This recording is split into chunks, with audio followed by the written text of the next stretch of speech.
হরিশয়ন বড় একাদশী। আজি মহাপ্রভু ভক্তমানଙ୍କୁ ରାଜାଧିରାଜ ବେଶ ବା ବଡ଼ ଚଢ଼ାଉ ବେଶ ବା ସୁନାବେଶରେ ଦର୍ଶନ ପ୍ରଦାନ କରୁଛନ୍ତି। ଲକ୍ଷ ଲକ୍ଷ ଭକ୍ତ ମହାପ୍ରଭୁଙ୍କର ଏହି ଦିବ୍ୟ ସୁନାବେଶ ଦର୍ଶନ କରି ପ୍ରସ୍ଥାନ କରିଛନ୍ତି।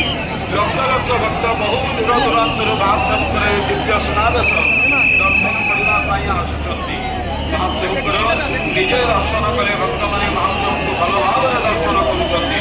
ତିନି ରଥରେ ମହାପ୍ରଭୁଙ୍କର ଦର୍ଶନ ଭଲ ଭାବରେ ଚାଲିଛି।